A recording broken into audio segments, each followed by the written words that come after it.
Good afternoon. We're out and about in the car again, as you might be able to tell. And I'm on the German Autobahn, which is a wonderful thing internationally. Not today, however. We're stuck in a huge traffic jam in Cologne. And we've got 4 lanes of traffic here, and it's bumper to bumper all the way. We're heading north on the A3 around Cologne at the moment. There's always pretty heavy traffic around Cologne, so this is nothing new.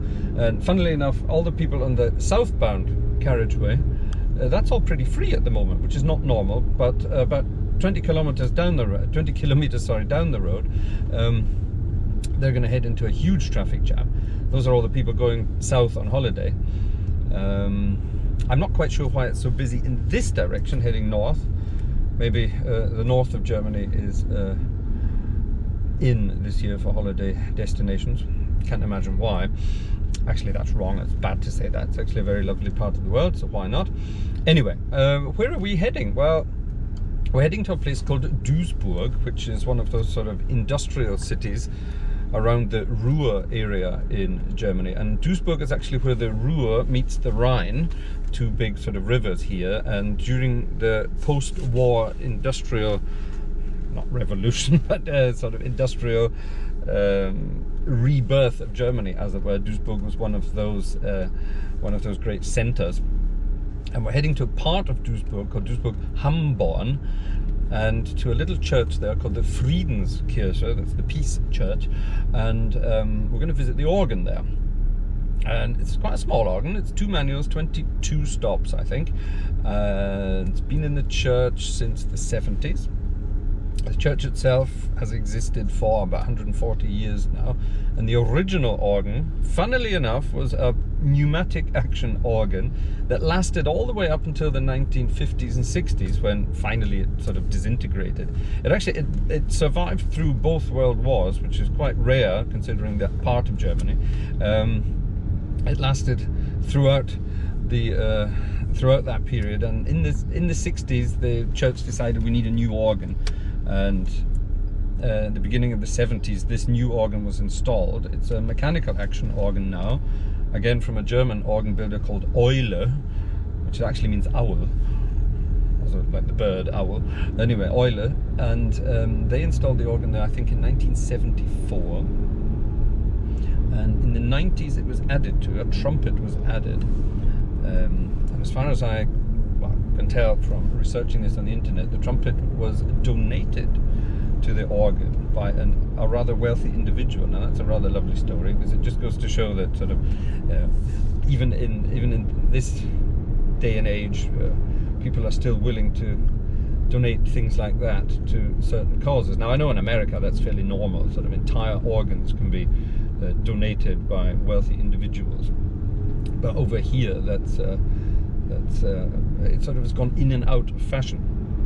Sometimes when new organs are installed in churches now, you can become a pipe patron. You can sponsor a pipe, so you buy your own pipe, as it were. Yeah. So if the organ's got, let's say, 4,000 pipes, then you can buy different. Oh, my navigation system is telling me that we have a roadblock up ahead. Well, I'm in the middle of it, so that's not exactly news. Anyway. Yeah, so organ donations are nothing new, and always greatly received. In a couple of weeks' time, we're going to be visiting a brand new organ that was basically paid for almost 100% by donations to the organ, and that's a rather lovely story. Okay, I'm going to concentrate on the driving now, because it's getting a bit on the heavy side here. There's a lot of start-stop on the motorway, which is a bit annoying, but that's life. So probably see you when we arrive at the church. Back in a minute. Bye bye. We've made it. We've finally arrived in the church after rather a long time on the Autobahn. Traffic was pretty heavy. For some reason it was all going northbound today, but having said that, when we head back home later. It's 150 kilometers from home here, so it's a 300 kilometer round trip. What's that? That's almost 200 miles. So see what we do for you, for this lovely channel? Traveling through the entire German Republic just to film some organs. So here we are. Here's the organ. We've just met the organist, Peter Stockschleder, who also has a little connection to the Westerwald. Can't remember if I mentioned that in the introduction on the Autobahn, but 20 years ago, 25 years ago, Peter lived down in the Westerwald, pretty close to where we live now, and he had a music school there, and he also ran a choir, amongst other things. But he's been here now for 2 or 3 years. And he's the organist and runs all the different choirs here. There are many different choral groups here. He runs them all. And something else he kept going from his predecessor was a sort of a concert series, a summer concert series here in the Kirche, here in the church. And here's a program. This is this year's program. It's rather nicely done. Sommerliche Orgelkonzerte in der Friedenskirche Hamborn. That's what it says in German. So summer organ concerts in the Friedenskirche here in Hamborn.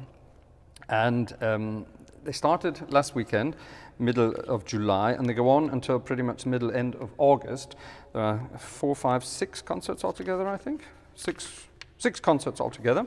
And I get to play concert number 5, which is on a Wednesday, the 14th of August, 2019. So if any of you are around and close to this area, come along. It's a nice little organ. It's a lovely acoustic. We'll show you the church in a minute. And like I say, I get to play the 5th concert. So Wednesday, 14th of August at 8 p.m., 8 o'clock in the evening. And my concert title is From Bach to Boogie via Gershwin and Bernstein. The organ in all its different guises is how it's sort of translated here. And I thought, I don't remember putting Bach on the program, and I've printed out my program here so I can make some notes of registrations while I'm here and test these things. And looking through my program, even in the booklet, I don't see any Bach on there. So I might have to squeeze in a bit of Bach for the program there, or I might just have to sort of weasel my way out of it in my introduction on the evening. So there you are. There's a bit of advertising for an organ concert. A lot of you ask, when do you play concerts and where do you play concerts? Well, here we are. I'm in a series of concerts here, and in this lovely little church in Duisburg. So a lot of people want to see the churches we're in. So let's have a quick look. And what we're going to start by doing is showing you the organ. So if you would like to quickly go up to the organ, there's a very lovely organ case, 2-manual organ. And you might be thinking, aha, the organ is obviously in its own organ loft. And yes, it is in an organ loft, but it's not at the back of the church where you might expect it. It's at the front of the church above the altar. So if you swing round and have a look round the church, the organ's in a completely different position. Now, as you can see, it's a sort of a round church with seating in 2 levels. It's a typical sort of German Protestant church here. And they've installed the organ above the altar and above the chancel, so that all the sort of main things that happen during a church service are in this position. I think it's rather wonderful, actually. It looks really rather good, and it fits very, very nicely. So, welcome to the Friedenskirche in Duisburg-Hamborn. Let's have a look at the organ. Actually, before I forget, there is a link here to the church's website about all these concerts, so I'll put that in the description below so that if any of you are interested, you can get more details there. So what have we got here? We've got a 2-manual plus pedal instrument. It's a mechanical tracker organ, so we have our mechanical connections between the keys and the pipes, and I can't disassemble the organ to show you that here, but we've seen it in other videos up to now. We have our stops for the 2 manuals. We have a Gret, or Hauptwerk as it's called here, and then a Brustwerk, that's sort of a chest work. And here it is, you can see in the organ, the main pipes are upstairs, and then these chesty pipes, the Brustwerk is in the chest of the organ, and I can actually open and close the swell shades with my hands if I want. Obviously I have a swell pedal here as well. And I rather like the way that when they're completely open, they're very much open, and that sort of shooting the sound straight through the church. I quite like that. They're very light, not very thick and heavy, but they do their job very well. And actually one of the first things you can see in there, can you get the camera in there? You can't just see the normal sort of lead or zinc colored pipes you're going to see in an organ like this. We have copper pipes, which is quite rare these days. That's the Krummhorn on the Brustwerk, the reed stop, which has a rather nice dainty sound, and we'll have a look at that in a minute. So yeah, it's a very, very sort of very simple organ, if you like. I don't mean that in a bad way, but it's like a traditional classical or Baroque instrument as they were back in the day.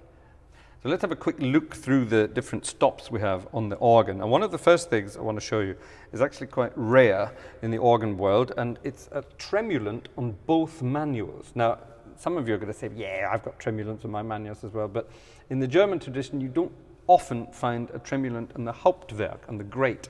And that's actually a rather nice effect. Here's the 8-foot flute on its own.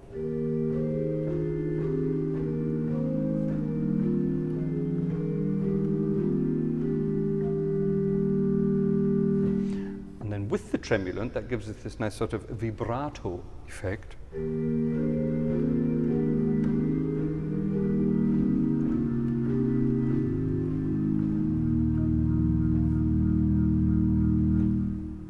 A rather lovely effect. And of course I have the same thing on the upper manual. Here's the 8-foot flute there.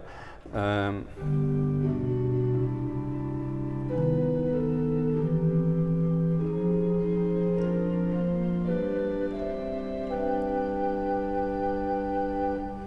that's sort of a slower tremulant that gives it a much more sort of lush effect. And actually you can hear the tremulant beating away like a heartbeat just behind this part of the organ here.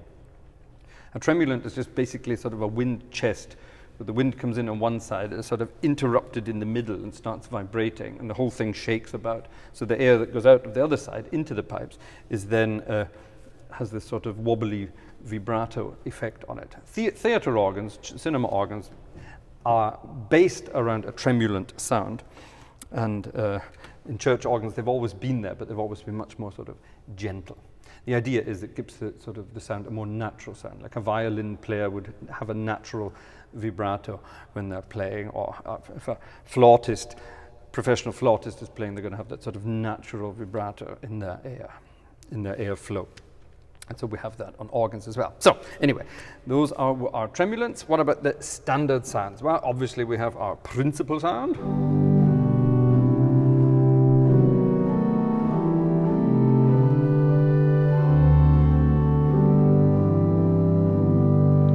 With its octave. And the 2-foot, I have to couple that down from the upper manual like I did in Marienhausen, so it's all based around there.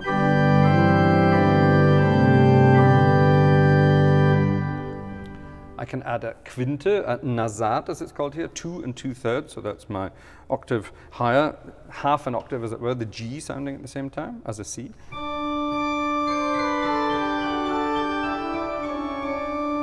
Gives it that sort of slightly more colored effect, which is rather nice. And then I have a big, nice sort of bright mixture on top.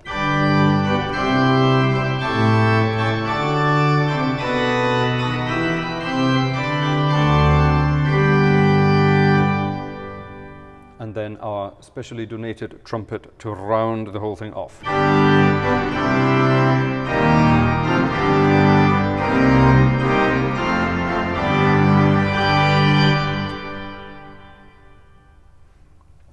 And our acoustic to make the whole thing sound really nice. That is rather nice. Now, on the upper manual, we have 8 and 4-foot flutes.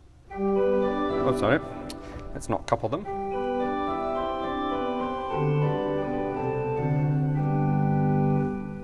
And then we also have a quint here, but it's an octave higher than the 2 2/3, so that means it's a 1 1/3, and that gives it a very nice sort of sprightly sound, which is rather cute. Then I have, just like we had in Marienhausen last time, one of these sesquialter sounds. So if I have the 8-foot flute and the sesquialter together, we have that sort of clarinetty effect.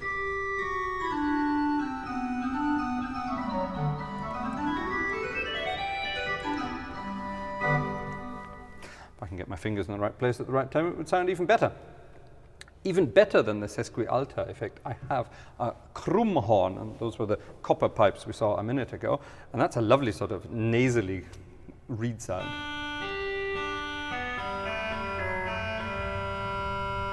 together with the 8-foot flute, it gives it a bit more beef.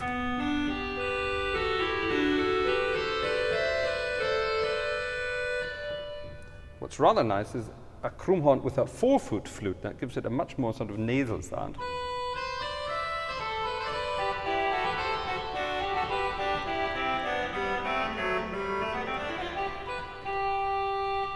And if I add the sesqui alter to that, we get an even more of a sort of clarinetty, fruity sound.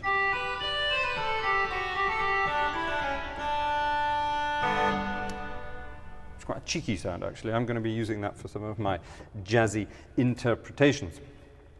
There are other stops in there as well, of course, and I'll probably show them as I get round to them when I'm looking at my registrations, but that's a sort of basic overview of what we've got in the manuals here. Rather a lot from rather a small number of stops. Now, before we then get into everything else, I want to have a quick look at the pedal stops as well. Over on this side, we have the pedal stops, and sort of look a little bit lost all by themselves over here, but those are all the pedal stops. It's quite a number, actually, for such a small organ. 6 stops just for the pedal, and something I find a little bit maybe not strange, but maybe something that's missing. There's only one 16-foot flu sound, and it's a 16-foot flute, which is actually a relatively soft sound, and it's very soft bass.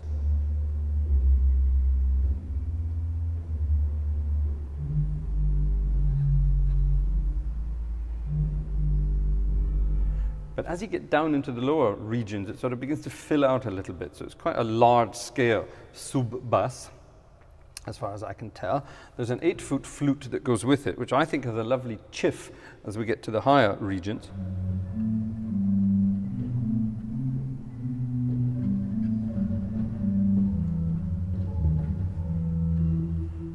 It's rather cute, isn't it? We, of course, have an octave bass, so that's a principal sound. It's a principal 8-foot. What's missing is really a principal 16-foot down there, but there's no space for it. Actually, the church doesn't really need it, but here's the principal 8-foot with the others.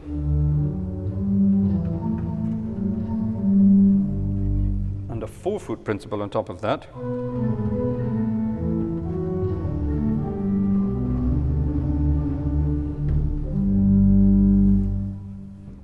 No Baroque organ would be complete without a pedal mixture, and here it is.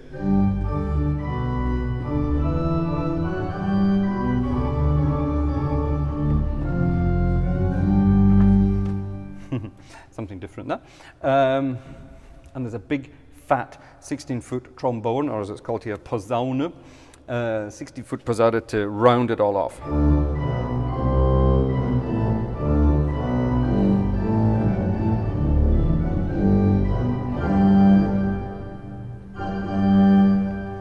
Of course, it's slightly out of tune because it's summertime, it's 25 to 30 degrees outside, and everything's expanding and contracting as the temperatures go up and down. So that's going to need a quick going through before the concert in a couple of weeks' time, but as there are only 3 reeds in the whole organ, that won't take too long. There we are, a Baroque organ, newly installed at a little church here in Duisburg. Everything you need, really. There's something missing on this organ, and I wonder, have you spotted it yet?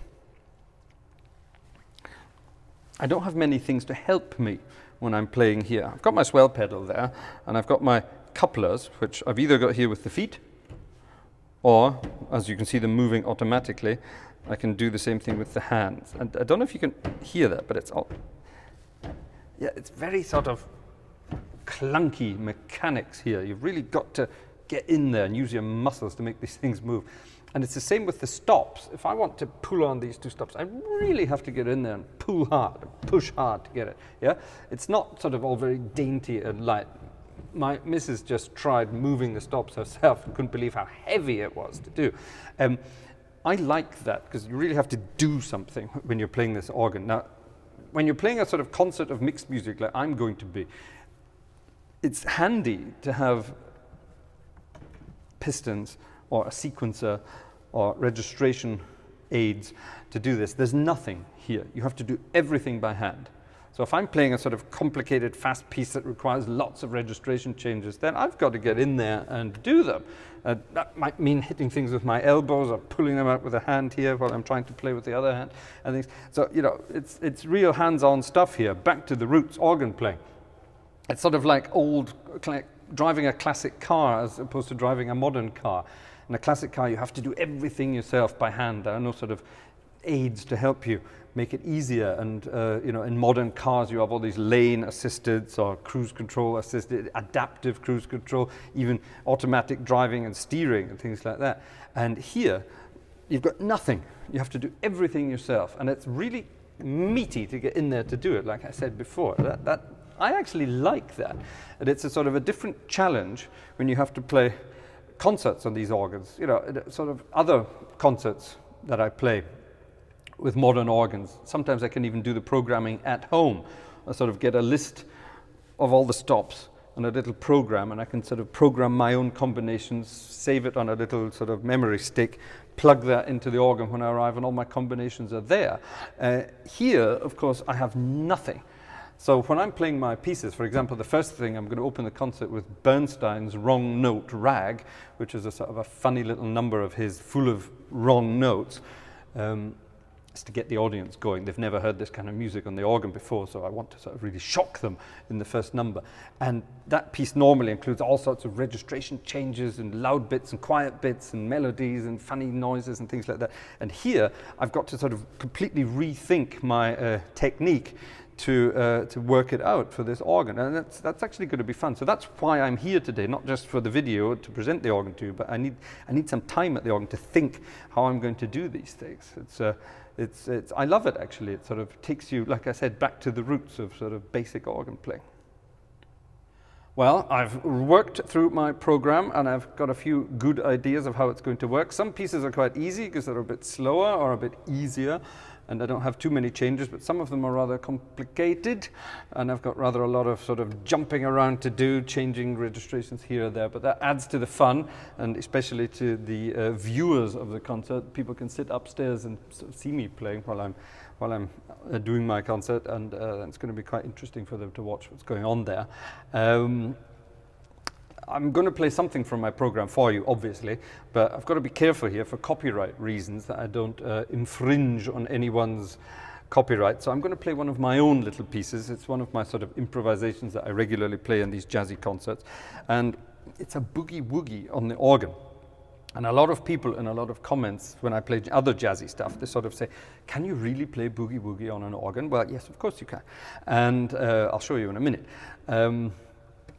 In an earlier video when we were in St. Joseph in Bonn, on that big 4-manual French thing with the huge acoustic, I played a bit of Boogie Woogie on it, and people said, oh, that sounds terrible, you can't do that, the acoustic is too big. Well, you can actually do it, but you've got to be quite careful. Here the acoustic's a bit smaller, so it's going to work a bit better. Brief sort of history there. What is Boogie Woogie? Well, it sort of came out of the blues piano style in the 30s and 40s, really. And the left hand just sort of plays a feature, rhythmic feature. The idea is that's normally on a piano, so it sounds a bit crisper. On the organ, you have to sort of change it a little bit to make it work. The right hand is free to do all sorts of melody work.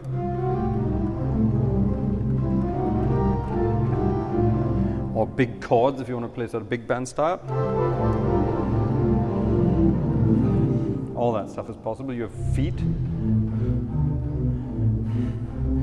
I like the double bass in the band, so you can, you've got all that going all at the same time, and you sort of build the organ up from a sort of quiet start, build it all the way up to a sort of tooty sound, and that's a Boogie Woogie on the organ. When I do it, I call it jumping at the organ. I don't need to tell sort of blues traditionalists what that really means. Jumping at the organ, that comes from the sort of the 30s and 40s dance crazes like jumping and jiving and all that sort of thing. Yeah, so jumping at the organ is what I called this piece for this concert. And if I'd known in advance that I would be jumping around, changing registrations, that would have been quite funny, but I didn't know that at the time. So there it is. That's what we're going to do. So here is Jumping at the Organ from Duisburg-Hamborn, and it's going to be in my concert program. Don't forget, concert on the 14th of August at 8 o'clock in the evening. If any of you are around, it would be great to meet you. The concert starts at 8, it goes on for about an hour, and then after the concert, sort of a bit of a meet and greet with the organist, as it were, over a little drinky poo in the church gardens, which is rather nice. So yeah, if you want to come along, say hi. I'd love to meet some of you properly for a change. I sort of get your comments and things, but I don't really get to know who you are, so maybe it's time we can change that. Thanks for watching. That's it from Duisburg for today. Hope you're enjoying your summer break, if you're having a summer break, and yeah, see you next time in our next video. Bye bye for now.